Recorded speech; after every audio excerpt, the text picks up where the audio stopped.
Hello students, welcome to the Sapna's homeschooling YouTube channel. नमस्कार विद्यार्थ्यांनो, आज आपण 9th स्टँडर्ड इंग्लिशची 4.3 सिल्वर जी पोएम आहे त्याचा इंग्लिश वर्कशॉप बघणार आहोत. सोडवणार आहोत एकूण एक प्रश्न.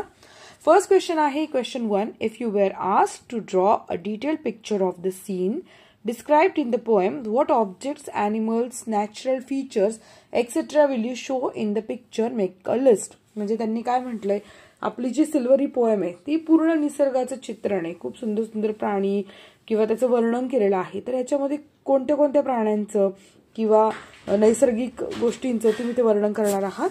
आन्सर आहे, if I was asked to draw a detailed picture of the scene described in the poem, the object, animals, natural features, etc.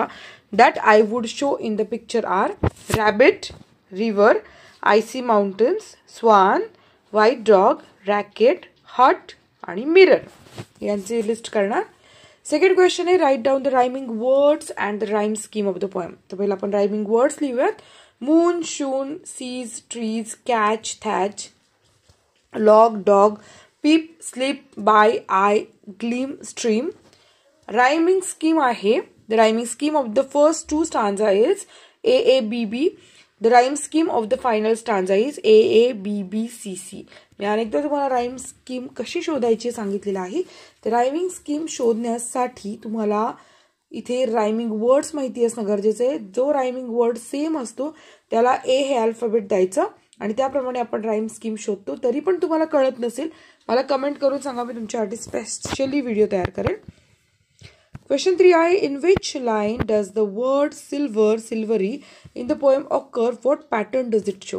तर इथे सिल्वर किंवा सिल्वरी असा वर्ड आलेला आहे. तर हा काय पॅटर्न दाखवतोय. तर उत्तर आहे, the word silver, silvery occurs in the 2nd, 4th, 6th, 8th, 10th, 12th and 14th line of the poem.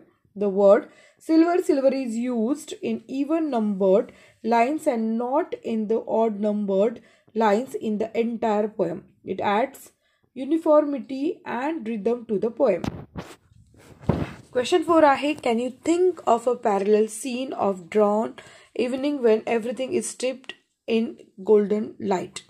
म्हणजे जेव्हा पहाटेची वेळ असते किंवा संध्याकाळची वेळ असते. डॉन म्हणजे पहाट किंवा संध्याकाळची वेळ असते. दोनही वेळेला आकाशामध्ये सूर्य किंवा सूर्याचा जो प्रकाश आहे तो असा एक सोनेरी प्रकाश फेकत असतो आणि त्यावेळेस तो सीन तुमच्या डोक्यात येतोय का, तर आपण त्याच्याविषयी लिहितोय. Yes, in the evening the sun sinks below the horizon to set. Horizon म्हणजे काय, क्षितिज. म्हणजे जेव्हा सूर्य मावळतीलेला असतो, क्षितिजावर स्थिरावलेला असतो. As it goes lower and lower, it darks orange crimson rays spread across the sky and the surroundings steeped in gold light. It brings an awesome scenery to view. आपण ज्याला संध्याकाळची किंवा सांज वेळ जी म्हणतो ती वेळ. Question 3, the same landscape appears different at different times. What message can we draw from this? The answer आहे, two different interpretations can be made from the given sentence. First, a person and object can have multiple characteristics that reveal in different situations. And second, perception of the same thing may vary from person to person.